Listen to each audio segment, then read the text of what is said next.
Commander Jake Sullivan walked slowly across the bridge of the UES Liberty. His boots made soft sounds on the metal floor. The ship was moving through empty space near a distant star system called Kepler. Jake looked out the big window at the stars. They looked so bright and far away. The Liberty was not a pretty ship. It was made of steel and other strong metals. The outside had marks and dents from many test flights. Some parts looked old and used. The engines made a low humming, sound that never stopped. Inside the ship, everything was built to work, not to look nice. Jake had been the commander of this ship for 2 years. He was proud of the Liberty, even if it was not beautiful. This ship carried the hopes of all humans. It was their first ship that could travel between the stars. Every person on Earth was watching and waiting to hear what they would find out. Here, Captain Lisa Murphy sat at her station working with the radio equipment. She was the person who talked to other ships and to Earth. Lisa had short brown hair and was very good at her job. She wore the blue uniform that all space crew members wore. "Commander," Lisa said, "I am getting some strange signals. They are not coming from Earth or any of our other ships." Jake walked over to Lisa's station. "What kind of signals?" "I think they might be from something else. Something not human." Jake felt his heart beat faster. This was the moment they had all been waiting for, and also the moment they all feared. Meeting other life in space could be wonderful, or it could be very dangerous. "Put the signals on the main speakers," Jake said. Lisa pressed some buttons. Soon the bridge was filled with sounds unlike anything any human had ever heard. The sounds were musical but also strange. They went up and down like singing, but the words were not words that humans knew. Dr. Elena Rodriguez came running onto the bridge. She was the chief scientist on the ship. Elena had long black hair and was very smart. She studied space and planets and anything they might find on their trip. "Are those alien voices?" Elena asked. "We think so," Jake said. The sounds kept coming, from the speakers. Then something changed. The alien sounds started to sound like laughing. Not happy laughing like when something is funny. This laughing sounded mean and harsh. "They are laughing at us," Lisa said. Her face looked worried. More sounds came through the speakers. This time the sounds were different. They sounded like the aliens were trying to copy human speech. The words were hard to understand, but Jake and his crew could make out some of them. "Metal, primitive, crude," the alien voice said. Elena worked at her computer to make the alien words clearer. After a few minutes, the aliens were speaking in English that humans could understand. "Greetings, small metal ship," the alien voice said. "We are the Zephyrian Collective. We have been watching your kind for some time. Your ships are quite amusing to us." Jake stepped forward. "This is Commander Jake Sullivan of the human ship Liberty. Who are you, and what do you want?" The alien laughter came again through the speakers. "We are beings far more advanced than your kind. Your ship is like a box made of scrap metal with fire pushing it forward. Very primitive. Very crude." Captain Paul Bennett, who was in charge of weapons and fighting, stood up from his station. Paul was a big man with strong arms. He did not like the way the aliens were talking to them. "Commander," Paul said quietly, "I do not trust these aliens." Jake nodded but kept talking to the aliens. "We are peaceful explorers. We come in friendship." "Peaceful, yes," the alien voice said. "You could not be dangerous even if you wanted to be. Your weapons are as primitive as your ships. You shoot pieces of metal and make explosions. How quaint." Through the big window, Jake saw something that made him stare in amazement. A ship was appearing out of nowhere. But this ship was unlike anything humans had ever built. It looked like it was made of light and crystal. The ship was beautiful and seemed to glow with its own light. It was long and thin and moved through space without making any sound that they could hear. "Behold our vessel," the alien said. "The harmony of spheres. It is powered by the energy of stars themselves. It can move through solid matter. It can fold space and travel vast distances in moments. This is what real technology looks like." Elena stared at the alien ship through her instruments. "Commander, their ship does not show up on most of our sensors. It is like it is not completely real." "Real enough," the alien voice continued. "Your kind has potential, humans. You are strong and can work hard. You would make good workers in our mines and factories, the dangerous jobs that we prefer not to do ourselves. Jake felt anger rising in his chest. You want us to be your slaves? Workers, the alien corrected. Paid workers. You would have food and shelter, protection. All we ask in return is that you do the jobs your primitive technology makes you suited for. Mining asteroids, building basic structures, simple work for a simple people. Paul Bennett made an angry sound. Commander, they are insulting us. We offer you a place in the galactic community, the alien continued. Many species work for us. It is a good arrangement. You provide labor. We provide guidance and protection. Jake looked around his bridge at his crew. Lisa looked angry. Elena looked fascinated but also insulted. Paul looked ready to fight. All of them had worked so hard to get to the stars. All of them had dreamed of meeting other life. But not like this. What if we refuse your generous offer? Jake asked. The alien. Laughter came again. Refuse? With what? Your metal ships and explosive weapons? You cannot even build a proper energy shield. Your fastest ships move slower than our cargo vessels. You are like children playing with toys. The beautiful alien ship moved closer to the Liberty. It seemed to flow through space like water. The Liberty looked rough and ugly next to it. We will give you time to think, the alien said. Discuss it with your leaders on your homeworld. But do not take too long. The galaxy is a dangerous place for those without protection. The alien ship began to fade away like smoke. Wait, Jake called out. Yes, the alien voice replied. Jake made a decision that would change everything for humanity. We would like to see a demonstration of your superior technology. Show us what your ships can really do. The alien laughter was louder this time. A demonstration? You wish to see our power? Yes, ship against ship. If you are truly as advanced as you claim, you should have no trouble proving it. There was silence for a long moment. Then the alien spoke again. Very well, human. We accept. Your challenge. Prepare your primitive vessel. We will show you the difference between children and adults among the stars. The alien ship appeared again near the Liberty. This time it stayed visible and did not fade away. Jake could see it clearly through the big window. The ship looked even more amazing up close. It was made of something that looked like crystal, but also like light. Colors moved across its surface like water. You have made an interesting choice, human commander, the alien voice said. We did not expect your kind to be so eager to show their weakness. Dr. Elena Rodriguez was working hard at her science station. She had many screens showing different things about the alien ship. Her face looked confused and excited at the same time.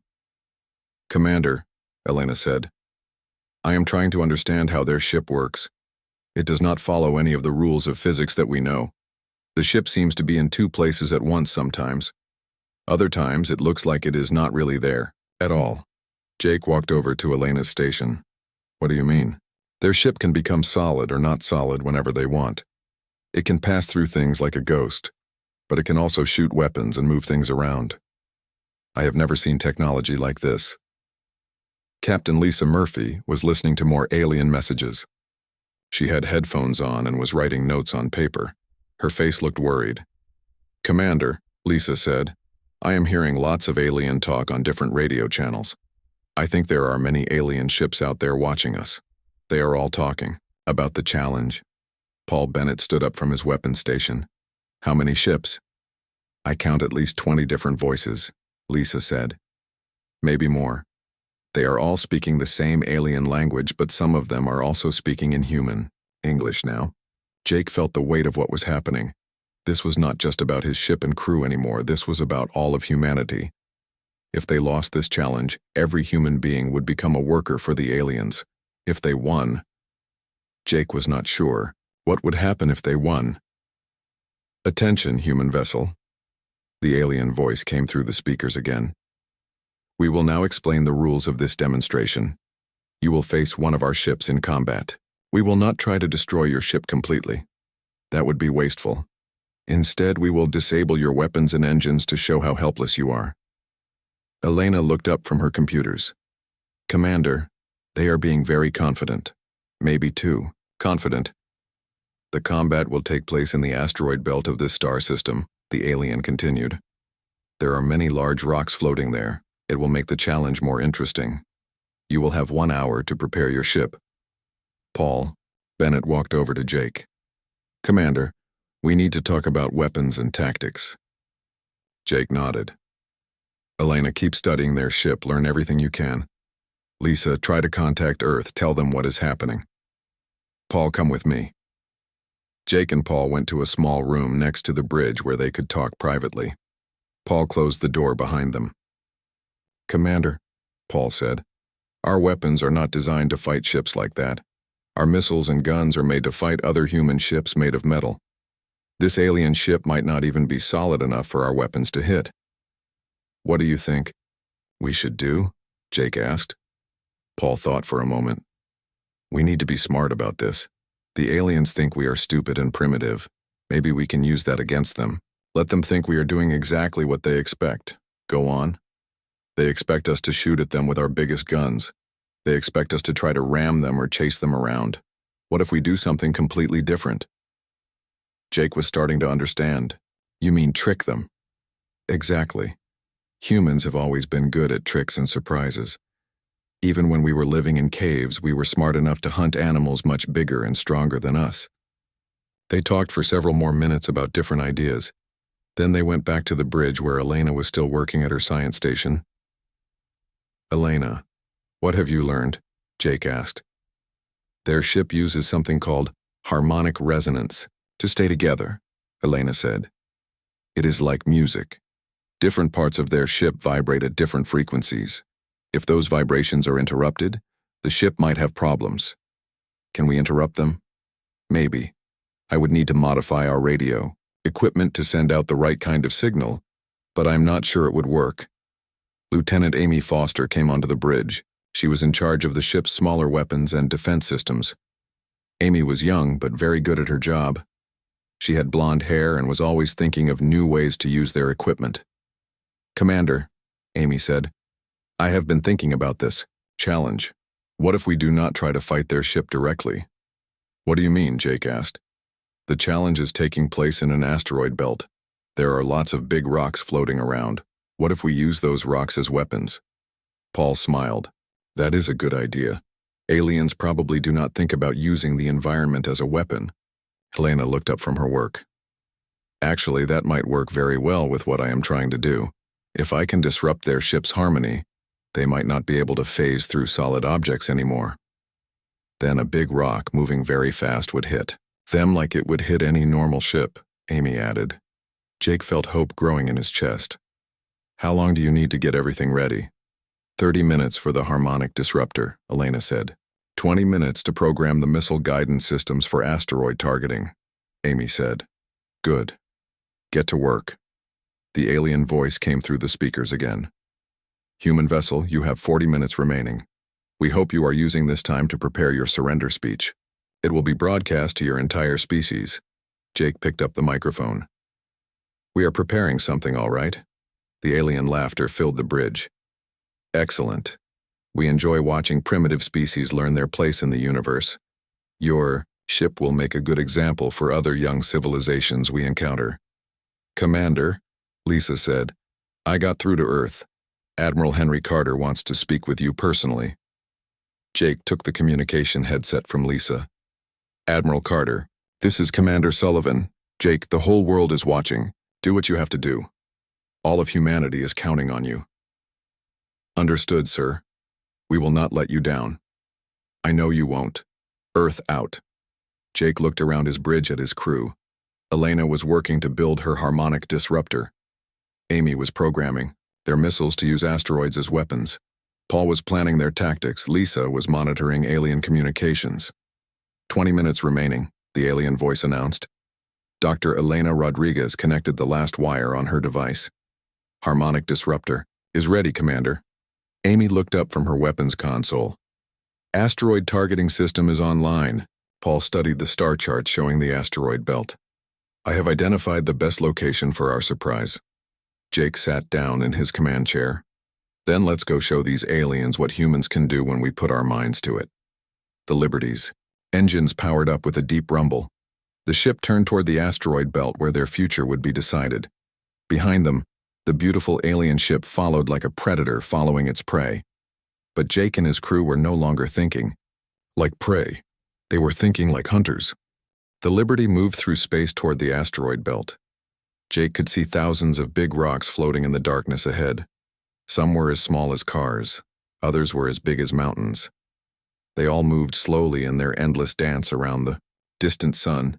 Chief Engineer Danny Williams came onto the bridge. He was covered in oil and sweat from working in the engine room. Danny was a big man with thick arms and hands that were always dirty from fixing things. He had been working on the ship's engines for the past hour. "Commander," Danny said, "I have made some changes to our engines. We can now move faster and turn quicker than before, but the engines will run very hot. We can only do this for a short time before they need to cool down." "How short?" Jake asked. "Maybe 10 minutes of hard flying. After that, we will need to let the engines rest or they might explode." Jake nodded. 10 minutes might be enough. Dr. Elena Rodriguez was still working on her harmonic disruptor. She had taken apart 3 different pieces of equipment to build her device. Wires and electronic parts were spread all over her station. "Elena, how is your device coming along?" Jake asked. "Almost finished," Elena said without looking up from her work. "But Commander, I need to tell you something important. I have been listening to more alien communications. They are not just testing us." "What do you mean?" Elena stopped working and looked at Jake. "The aliens have done this before. Many times. They find a new species with primitive technology. They offer them a challenge. When the new species loses, they become workers for the aliens forever." Paul Bennett walked over to them. "How many species have they done this to?" "From what I can understand from their communications, at least 12 different species, maybe more. All of them are now working in alien mines and factories across the galaxy." Jake felt anger building in his chest. The aliens were not just arrogant, they were collecting slave species and making it look like a fair challenge. "There is more," Elena continued. "The aliens record these challenges and show them to other species as examples. They want everyone in the galaxy to know what happens when you resist the Zephyrian Collective." Lieutenant Amy Foster looked up from her weapons station. "So this is not really about testing our technology. This is about making an example of us." "Exactly," Elena said. "If we lose, every species in the galaxy will see humans get defeated. It will make other species afraid to resist the aliens." Captain Lisa Murphy had been quietly listening to alien radio channels. "Commander, I am hearing something else. The aliens are planning to broadcast this challenge live to at least 50 different star systems. Millions of intelligent beings will be watching." Jake realized the full weight of what they were facing. This was not just about humanity anymore. This was about every species that might ever want to be free from alien control. "Danny," Jake said, "I need you to do something else with the engines." "What do you need, Commander?" "Can you make our engines produce a lot of electromagnetic interference, enough to jam alien sensors?" Danny thought for a moment. "Yes, but it would be like setting off a signal flare. Everyone would know exactly where we are." "Good. I want them to know where we are, but only when I tell you to do it." Amy Foster had been working on something at her station. "Commander, I have figured out how to use our mining charges as weapons." "Mining charges?" "Yes, sir. We brought explosive charges to break apart asteroids for mineral sampling. I can modify them to stick to things and explode when we want them." "To?" Paul Bennett smiled. "Like mines. Exactly like mines. The aliens will not expect us to leave traps for them." Elena finished connecting the last part of her harmonic disruptor. "Device is complete. But Commander, I do not know if it will work. I am guessing about how alien technology functions." "Your best guess is better than no plan at all," Jake said. The alien voice came through the speakers again. "Human vessel, you have 5 minutes remaining. We hope you have made peace with your fate. Jake picked up the microphone. We are ready when you are. Excellent. Proceed to coordinates 127 Mark 45 in the asteroid belt. We will meet you there for your demonstration of primitive futility. Danny. Williams went back to the engine room to make his final preparations. Amy Foster loaded the modified mining charges into the missile tubes. Elena powered up her harmonic disruptor and connected it to the ship's communication array. Paul Bennett studied the asteroid field through the ship's telescopes, looking for the best places to hide and the best rocks to use as weapons. Lisa Murphy continued to monitor alien communications. Commander, I am hearing more alien ships arriving. The audience is getting bigger. How many now? At least 30 ships, maybe 40. They are all staying far away from the battle area, but they are watching. Jake looked out the window at the asteroid belt ahead. Among all those floating rocks, his crew would make their stand. Not just for humanity, but for every species that wanted to remain free. Commander, Elena said, I have discovered something else about alien technology. Their ships are connected to each other through some kind of network. They share information instantly. What kind of information? Tactical data, sensor readings. If one alien ship learns something about our capabilities, all the other ships will know immediately. Paul Bennett understood the implications. So, we only get one chance to surprise them. After that, every alien ship in the galaxy will know our tricks. That is correct, Elena said. Jake sat in his command chair and looked at his crew. They were about to face technology beyond their understanding, with weapons that seemed like toys compared to alien power. But they had something the aliens did not expect. They had the stubborn refusal to give up that had carried humans from caves to the stars. All stations, report ready status, Jake commanded. Engineering ready, came Danny's voice from the engine room. Weapons ready, Amy reported. Science ready, Elena said. Tactical ready, Paul confirmed. Communications ready, Lisa added. Jake opened the ship-wide communication channel so every crew member could hear him. Attention all hands. In a few minutes, we will face an enemy that thinks we are primitive and weak. They think our technology is worthless and our tactics are simple. They are about to learn that humans do not go quietly into slavery. He paused and looked out at the asteroids ahead. We may be outgunned and outmatched, but we are not outsmarted. Show them what humans can do. The Liberty entered the asteroid belt, moving between huge rocks that had been floating in space since the birth of the solar system. Somewhere among those ancient stones, the future of human freedom would be decided. The alien ship appeared behind them, beautiful and deadly, confident in its coming victory. It moved through the asteroids like they were not even there, phasing through solid rock as if it were made of air. Target acquired, Paul reported. Distance closing fast. Harmonic disruptor standing by, Elena said. Jake gripped the arms of his command chair. This is it, people. Time to show the galaxy what Earth is made of. The asteroid belt was quiet and dark except for the distant light of stars. Huge rocks floated slowly through space like sleeping giants. The Liberty moved carefully between them, hiding behind the largest asteroids. Jake watched the alien ship through the main window. It moved like liquid light, flowing around and through the asteroids without effort. The ship was beautiful, but also frightening. It did not follow the rules that human ships had to follow. Alien ship is 2 kilometers away and closing, Paul Bennett reported from his tactical station. They are scanning us with some kind of energy beam, Elena Rodriguez said. The beam is going right through our hull like we are made of glass. Captain, Tony Miller's voice came through the communication speakers. He was the commander of the alien ship. Greetings, primitive humans. I am Captain Miller of the Harmony of Spheres. Are you ready to learn why your species belongs in the mines? Jake picked up the microphone. This is Commander Sullivan. We are ready to begin. Excellent, Captain Miller said. We will start with a simple demonstration.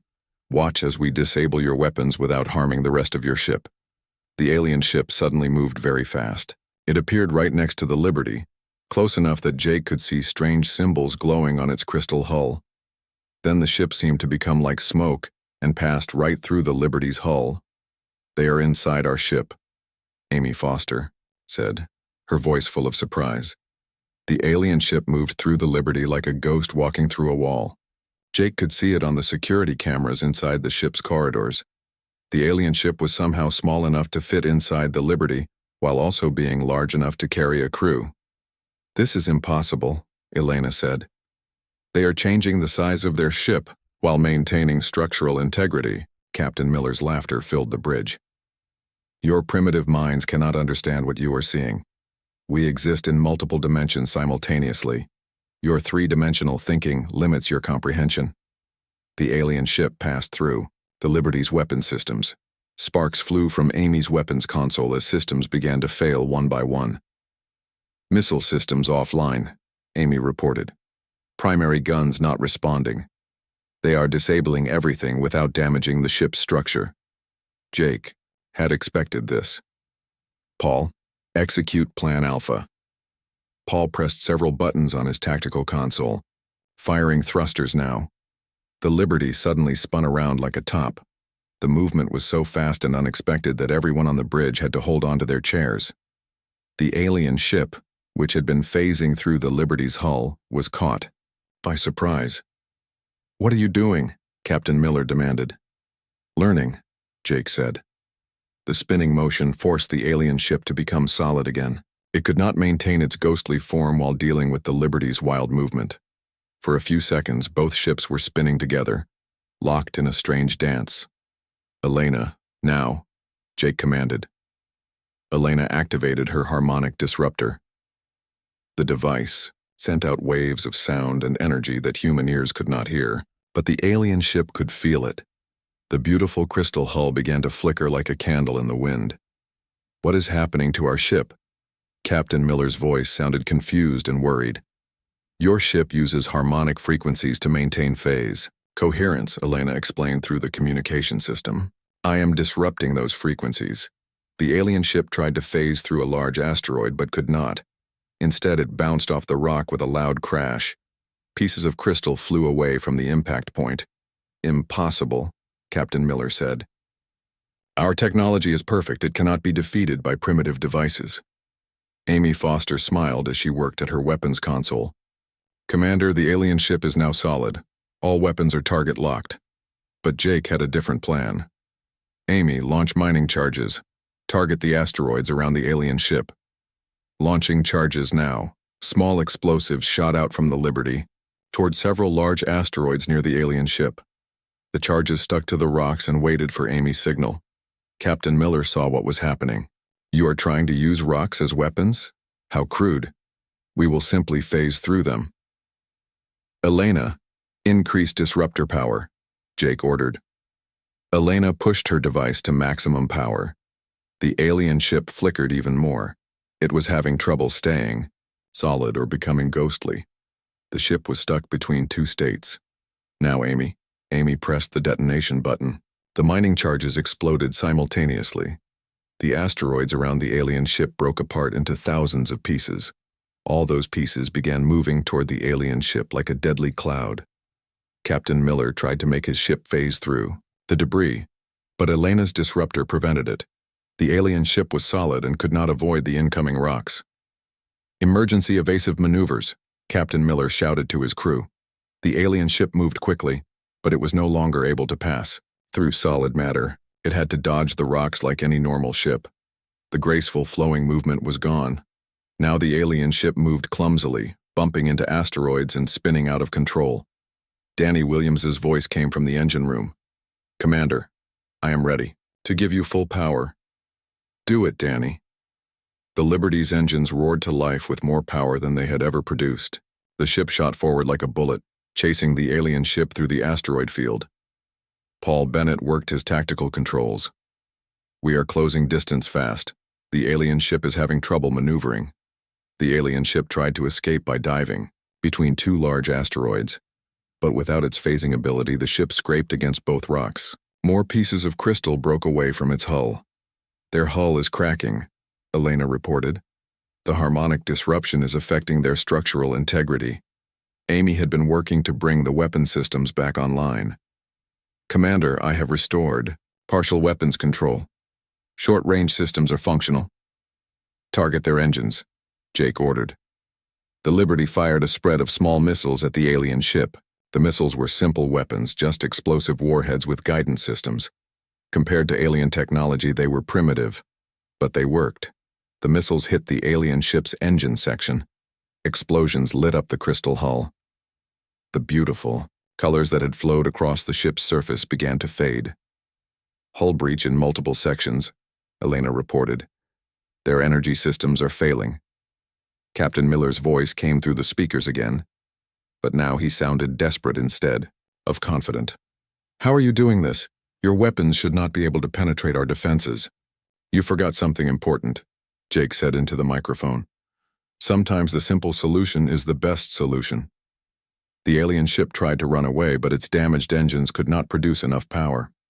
The Liberty stayed close behind it, firing more missiles whenever the alien ship tried to fight back. Multiple system failures on the alien vessel, Paul reported. They are losing power throughout their ship. The beautiful alien ship that had seemed so powerful and advanced was now limping through the asteroid field.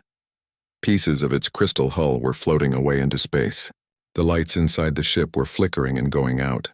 Captain Miller's final transmission was barely audible. This cannot be happening. We are the superior species. We have the advanced technology. You have advanced technology, Jake agreed. But we have something you do not understand.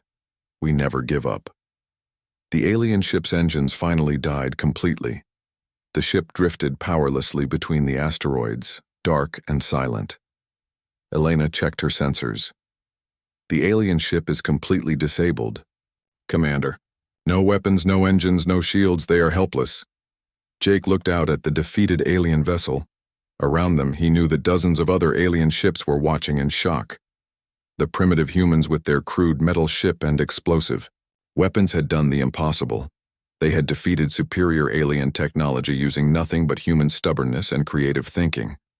Lisa, Jake said, open a channel to all the alien ships watching this battle. Channel open, Commander. Jake spoke clearly so that every alien in the area could hear him. This is Commander Jake Sullivan of the human vessel Liberty. Any species that wants to enslave humanity will have to go through us first.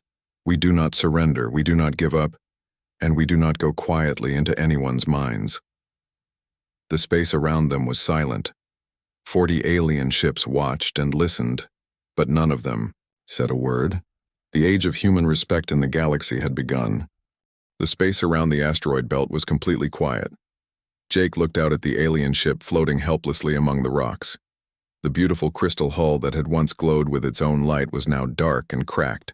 Pieces of the ship continued to drift away into the darkness.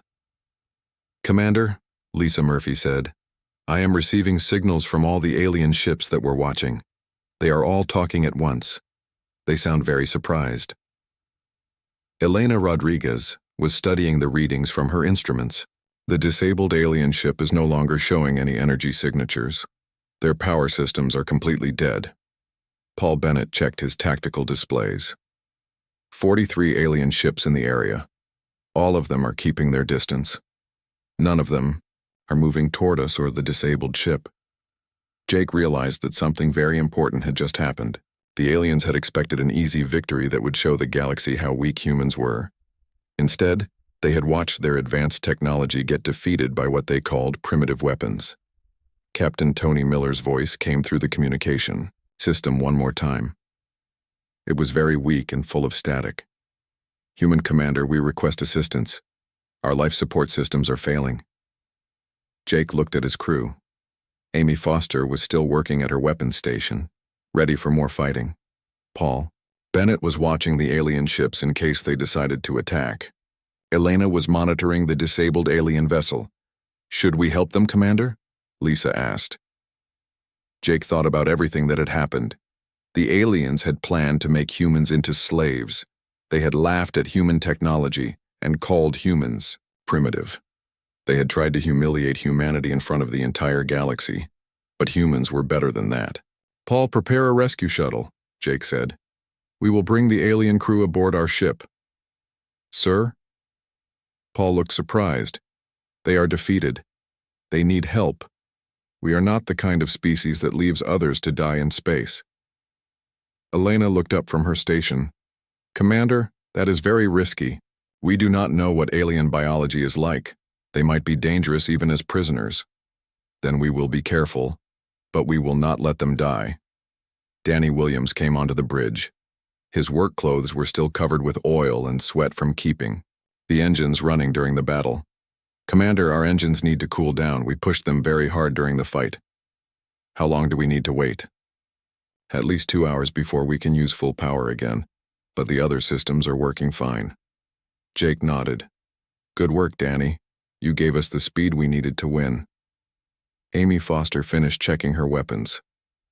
Commander, all our weapon systems are back online. If any of those other alien ships want to fight, we are ready.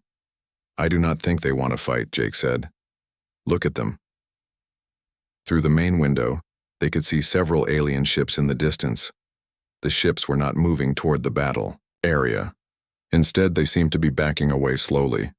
Lisa was listening to alien communications through her headphones. Commander, you are right. The aliens are talking about retreating. They are calling this battle impossible and unbelievable. What else are they saying? They are asking each other how primitive weapons could defeat advanced Zephyrian technology. Some of them are saying that their information about humans was wrong. Elena smiled as she listened. They are also talking about changing their policies toward new species. Some aliens are saying that maybe they should not assume other species are primitive just because their technology is different. Jake felt a sense of satisfaction. This battle was not just about defeating one alien ship. It was about changing the way the entire galaxy thought about humanity and other developing species. Commander, Paul said, the rescue shuttle is ready. Should I go get the alien crew? Yes, but take a full security team. We will treat them well, but we will also be careful. Paul left the bridge with 3 security officers. Jake watched through the ship's cameras as the small shuttle flew toward the disabled alien vessel. The shuttle looked tiny next to the huge crystal ship. Shuttle has reached the alien vessel.